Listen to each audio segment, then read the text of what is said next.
여러분 안녕하세요. 7문장으로 읽는 구약, 오늘은 6장에 있는 복음 이야기를 함께 살펴보려고 합니다. 이 복음 이야기는 바벨론 포로기에 있었던 그들이 어떻게 이 복음의 이야기를 받아들였는지, 구약의 맥락에서 이 복음의 이야기는 어떻게 신약의 이야기와 연결되는지 그런 내용들을 담고 있습니다. 오늘 함께 천천히 살펴보면서 복음의 이야기가 우리에게 얼마나 가슴 뛰게 하는 이야기인지 또 귀 기울일 수 있는 시간 되었으면 좋겠습니다. 함께 살펴보도록 하겠습니다. 크리스토퍼 라이트가 6번째 문장으로 이야기하는 것은 좋은 소식을 전하며 산을 넘는 발이 어찌 그리 아름다운가 라는 이사야 52장 7절에 나오는 말씀을 말하고 있죠. 여기서 좋은 소식이란 특별히 이사야서 내용들 속에서 살펴볼 수 있는 건 그 바벨론의 포로로 끌려갔던 이스라엘 상황 속에서 하나님께서 그들을 다스리신다, 통치하신다라는 메시지라는 것이죠.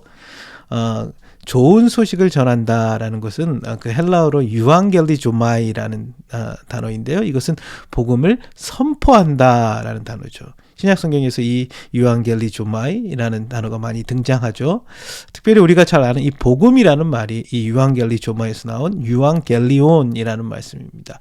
좋은 소식, 복된 소식이라는 것이죠. 그러면서 이제 바벨론 포로 생활 속에서 이 메시지가 어떻게 그들에게 들렸을까요?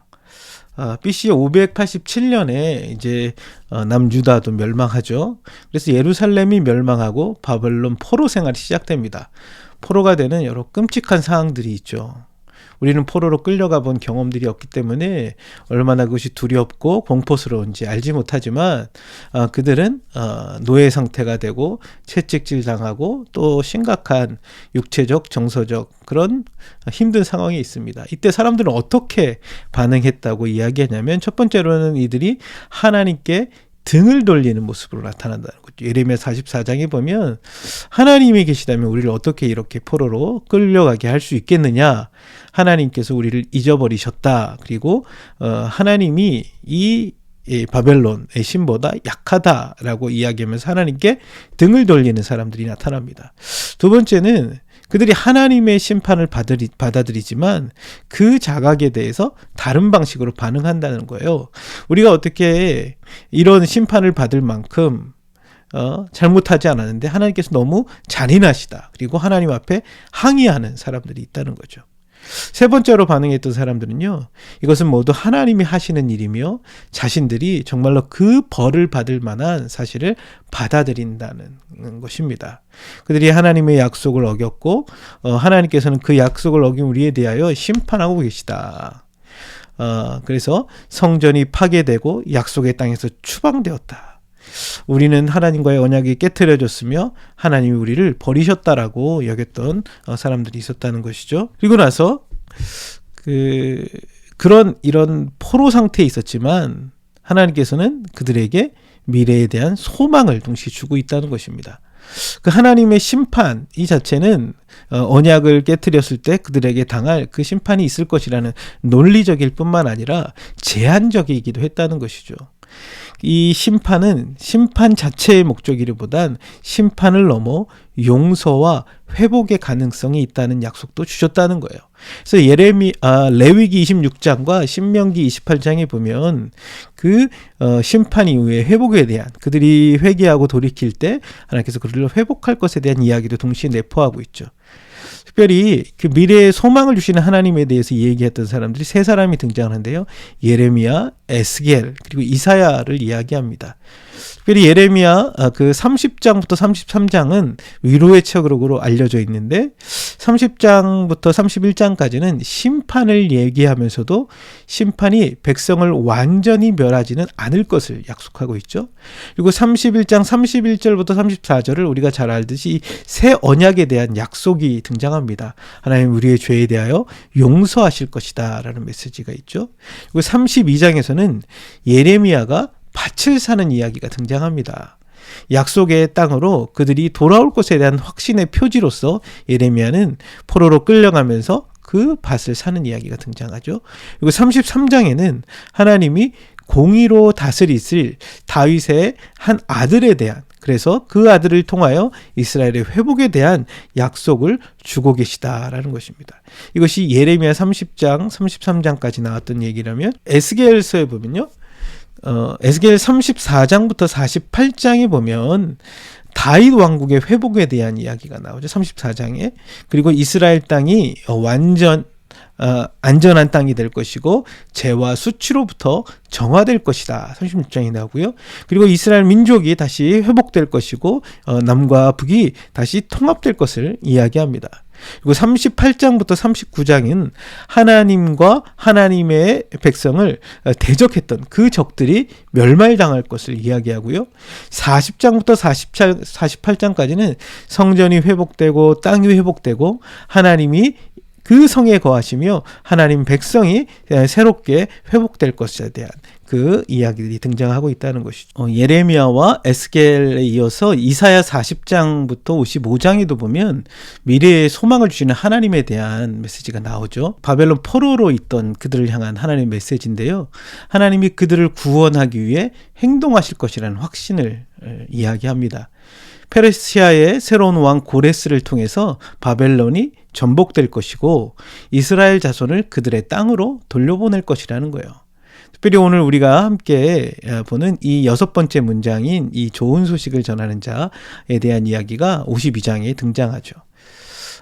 이 이야기들 속에는 새로운 미래에 대해서 보여주고 있죠. 심판이 마무리되고 하나님이 새로운 일을 하려고 움직이고 계신다는 것입니다. 그리고 그들이 새로운 출애굽을 할 것이라는 거예요. 이스라엘 백성들의 애굽으로부터 출애굽했던 것처럼 바벨론에서 하나님께서 그들을 데리고 나오실 것이다 라는 것이죠. 뿐만 아니라 하나님에 대한 새로운 계시가 등장하고 있습니다. 이 새로운 행동을 하실 야훼 여호와 하나님만이 진실로 하나님이시며 그분이 창조주요 주권자이심을 그들 가운데 나타내실 것이다 라는 거죠. 네 번째로는 열방에 대한 새로운 소망에 대해서 이야기하고 있다는 거예요. 다른 나라들을 하나님 심판하십니다. 그러나 그들을 하나님께서 돌이키실 때 복과 구원을 그들이 얻을 것이라는 거예요. 그래서 이스라엘의 신앙이 이스라엘만에게 국한된 것이 아니라 전 세계적인 것을 보여주신다는 거죠. 그리고 이스라엘을 구원할 새로운 인물을 얘기하는데요. 이스라엘의 사명을 완수할 새롭고 신비로운 인물. 이사야에서는 그것을 주의 종, 여호와의 종이라고 표현하는데 그가 나타날 것이다 라는 것이죠. 그래서 이사야서에서는요. 새로운 미래, 새로운 출애굽, 새로운 하나님에 대한 이해, 열방에 대한 소망, 그리고 이스라엘을 구원할 새로운 인물에 대한 5가지 미래에 대한 소망의 이야기가 등장하고 있다는 것입니다. 그리고 나서 이제 새 지평 이야기가 나오는데요. 이것은 뭐냐면 바벨론 포로 가운데 있었던 그들을 향한 하나님의 그 예언이 크게는 3가지 지평으로 이해해 볼 수 있다는 거예요. 예언자들이 미래에 대해서 말씀을 내어놓을 때 그들의 말은 적용되는 3가지 지점이 있다는 거죠. 첫 번째 지평은 구약 성경 시대, 그들의 시대에 일어날 것에 대한 얘기죠. 그래서 언약을 저버린 북이스라엘과 남유다는 실질적으로 멸망하죠. 주전 721년과 주전 587년에 멸망을 당합니다. 예언자들이 말한 대로 그들의 시대 속에서 이것이 나타납니다. 그리고 유다가 포로로 귀환할 것에 대한 그 예언도 성취되죠. 주전 583년에 그 바벨론 포로로 끌렸던 들이 다시 돌아오게 되고요. 주전 515년에 성전을 재건하는 일들이 나타납니다. 그런데 이사야 7장에 나온 그 아하스 왕에게 주셨던 그 처녀가 잉태하여 아들을 낳을 것이라 이런 징조는 첫 번째 지평, 특별히 그 아하스가 시대에 아들이 생길 때에 하나님의 구원이 임했던 그것뿐만 아니라 2번째 지평으로 특별히 우리가 예수님의 탄생과 관련해서 이것을 볼 수 있는데요. 이 예언서에 나왔던 이 2번째 지평은 신약 성경 시대와 이어진다는 거예요. 궁극적으로는 예수 그리스도와 그분의 죽음과 부활을 통한 구원의 복음에 적용할 수 있다는 거죠. 그리스도와 그 복음을 통해서 성취될 수 있는 구절들이 등장하는데 우리가 그것을 메시아 예언이라고 하죠. 아까 우리 이사야 7장에 나왔던 그 예언이라든지 스가랴에 나왔던 그 메시아가 어떤 모습으로 예루살렘에 입성할 것이다. 그런 예언들이 등장하죠. 그리고 새 언약 예레미야 31장 아까 우리 보았던 것처럼 새로운 관계가 완벽한 죄의 사함을 수반할 것이다. 이것은 구약 시대에 완성되지 않고 예수 그리스도께서 오심으로 그의 십자가의 죽으심과 부활을 통해서 이루어지죠. 특별히 이사야의 주의 종에 대한 많은 예언들, 그렇죠? 53장에 보면 그가 죽음은 우리의 죄악 때문이다라고 이야기하죠. 그가 채찍에 맞음으로 우리가 나음을 얻고 많은 사람의 죄를 대속할 것이라는 이야기가 나오는데 이것은 메시아에 대한 예수 그리스도를 통해서 성취되는 신약 성경 시대에 이루어질 지평을 이야기하죠. 세 번째 지평은 그 새 창조에 대한 이야기를 하고 있다는 것입니다. 예언자들은 종종 과거와 현재 경험하는 것을 훨씬 뛰어넘는 표현으로 미래를 묘사할 때가 있다는 것이죠. 이것을 우리가 이제 산봉우리가 세 개 놓여 있다 이렇게 있는데요. 이게 겹쳐서 보이니까 잘 안 보이는데 옆에서 보면 이 세 봉우리가 보이는 것처럼 구약 시대 그 시대에 이루어지는 첫 번째 지평이 있었고 예수 그리스도를 통해서 이루어지는 두 번째 지평이 있었다면 역사의 종말에 일어날 세 번째 지평이 있다는 거예요. 예언자들이 다루는 이 장기적인 비전, 완벽한 평화와 정의가 실현될 세상에 대해 이야기하고 있죠. 그래서 첫 번째, 두 번째 지평에서 성취되지 않을 종말론적인 지평이라고 얘기합니다. 특별히 요한계시록 21장에서 22장과 이사야 60장, 65장에 보면 이 굉장히 비슷한 내용들이 나타나죠. 새하늘과 새 땅에 대한 이야기, 이전 것은 지나갔다. 그리고 더 이상 울고 눈물을 흘릴 일이 없을 것이다. 더 이상 죽음이 없을 것이며 예루살렘 하나님의 도성이 즐거움과 기쁨의 도성이 될 것이다. 하나님이 자기 백성과 함께 하시며 자기 백성을 위해서 계실 것이다. 더 이상 저주의 영향을 받지 않을 것이며 하나님이 빛이심으로 태양이 없어질 것이다. 열방이 하나님의 성으로 선물과 영광을 가지고 돌아올 것에 대한 역사의 종말에 이루어질 이야기가 이사야서와 계시록에 함께 비교해서 볼 수 있다는 것입니다. 이것이 구약의 예언을 성취되는 세 가지 지평에 대해서 이야기합니다. 특별히 이사야 52장은 그 세 지평을 모두 보여주고 있다는 거예요. 우리가 아까 52장 7절에 나온 그 포로들이 다시 돌아올 것에 대한 약속의 땅으로 돌아올 것에 대한 첫 번째 지평을 볼 수 있죠. 실제로 역사 속에서 아까 우리 살펴본 것처럼 535년에 약속의 땅으로 귀환합니다. 그런데 그것은 완전히 성취되지는 않죠. 그것은 그 왕이 오신 왕으로 이 땅에 오시는 예수 그리스도 안에서 두 번째 지평이 열리죠. 그리스도 안에 있는 좋은 소식, 복음의 이야기가 들려주기 시작합니다. 그렇지만 여전히 이 땅에는 죄와 고통의 이야기들이 펼쳐집니다. 하나님의 온전한 통치가 완성되지는 않았습니다. 이 세 번째 지평, 온 세상을 위한 좋은 소식, 하나님께서 다시 온 우주와 만물을 회복하실, 그분이 오셔서 다스리고 통치할 세 번째 지평이 또 열리기 시작한다는 거죠. 그래서 구약의 예언은 첫 번째 구약 시대에서 이루어진 것, 그리고 신약 시대에 그리스도를 통해서 완성된 것, 그리고 역사의 종말에 그리스도께서 다시 오심으로 온 우주와 만물을 회복하실 이 세 지평이 나타나고 있다라고 볼 수 있습니다. 우리가 세 지평을 통해서 이렇게 알 수 있는 것은 하나님께서 온 열방을 향한 계획이 있으시다는 것들을 볼 수 있다는 거죠. 그 예언자들이 품었던 그 미래에 대한 소망에는 선교적 차원이 있다는 것입니다. 아브라함에게 그 약속하셨던 그 하나님께서는 그 복이 모든 족속에게 미칠 것이라고 말씀하시죠. 이스라엘을 넘어 열방의 백성들이 언약 백성으로 돌아올 것이라는 것이죠. 그래서 메시아가 오셔서 죽으시고 부활하심으로 하나님이 약속하신 구원이 이루어지죠. 그리고 그 복음의 이야기는 사도들을 통하여 온 세상 가운데 증거되기 시작하는데 이 좋은 소식의 이야기가 바로 구약 성경에 그 뿌리를 두고 있다는 것입니다. 바울이 이방인에게 좋은 소식을 가지고 가는 자신의 선교적 헌신을 이야기하면서 로마서 10장에 보면 좋은 소식을 전하는 자들의 발, 구약성에서 얘기했던 하나님께서 다스리신다라는 이야기들을 하고 있죠. 그런데 이것이 구약 성경, 특별히 구약의 역사 속에서는 어떻게 이루어져 갑니까? 그들이 아까 1차적 지평에서 살펴본 것처럼 포로 생활에서 실질적으로 돌아오게 됩니다. 그들이 언약을 깨트림으로 바벨론에서 70년간 종살이를 합니다. 하지만 하나님께서 약속하신 대로 770년 후에 페르시아의 고레스가 바벨론을 물리치고 200년간 페르시아 제국이 펼쳐지게 됩니다. 그래서 BC 538년에 포로를 돌려보내는 칙령을 반포하죠. 역대하 36장 23절에 나타나고 있습니다. 그렇지만 그들이 포로에서 돌아왔지만 귀환한 그들은 힘겨운 상황에 직면하게 됩니다. 그들의 땅은 폐허가 되어 있었고 성벽은 무너졌으며 성전은 사라져버렸죠. 흉작과 빚과 무거운 세금, 북쪽 민족들이 제기하는 여러 의혹과 그 박해들, 핍박들이 그들에게 있었다는 것입니다. 그래서 이때 등장했던 포로기 이후에 예언자들이 등장하죠. 그게 3명의 사람들이 나타나는데 학개와 스가랴와 말라기죠. 학개는 백성들을 위로하며 하나님께서 그들에게 성전을 재건하라는 것들을 권면합니다.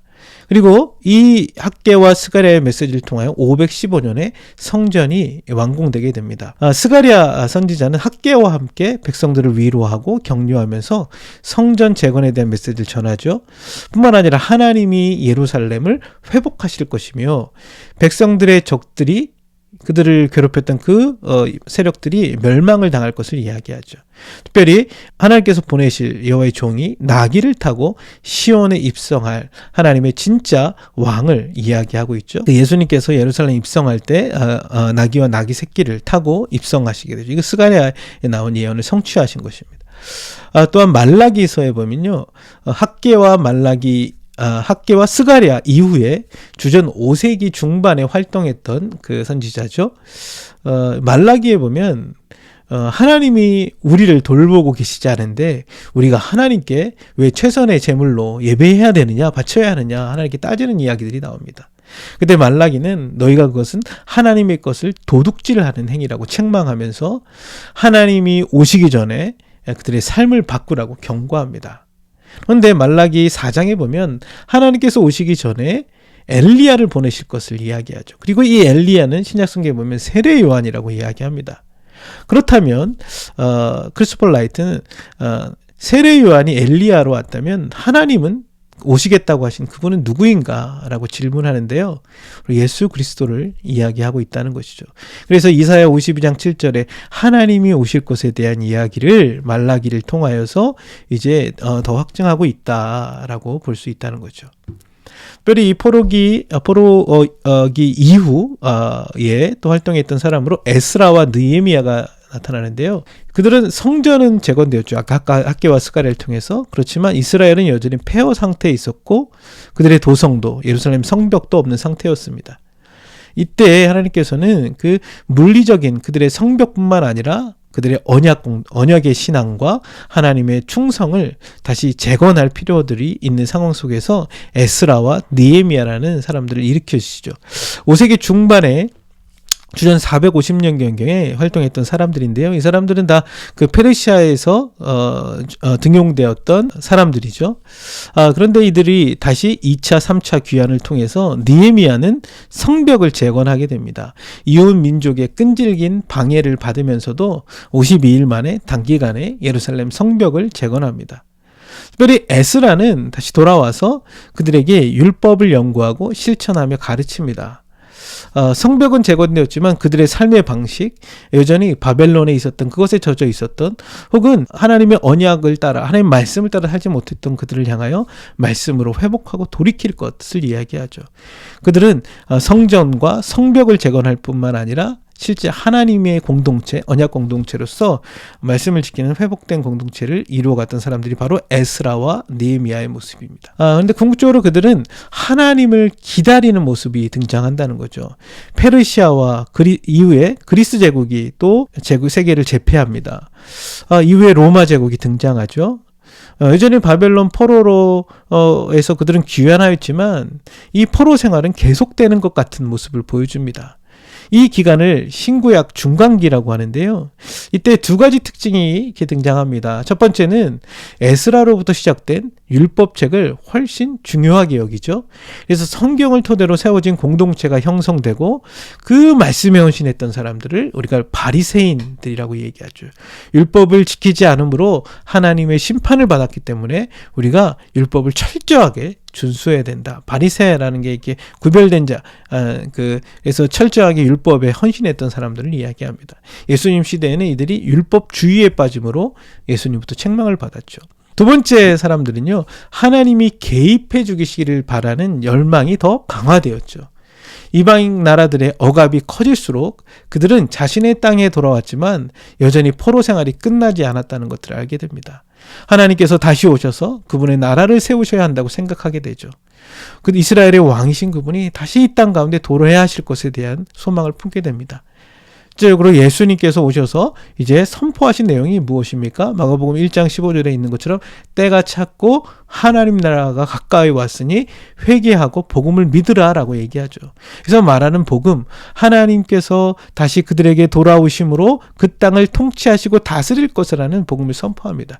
예수님이 하나님이 보내신 메시아로 하나님이 이 땅에 오셔서 다스리고 계시다는 것들을 보여준다는 거죠. 오늘은 이사야 52장 7절에 있는 좋은 소식을 전하는 자들의 발이 어찌 그리 아름다운가. 그러면서 그 좋은 소식이란 하나님께서 왕이신 그분이 다시 이스라엘로 돌아올 것이다. 이스라엘을 다스리고 통치하실 것이다. 하나님의 다스림에 대한 이야기라는 것들을 살펴보았습니다.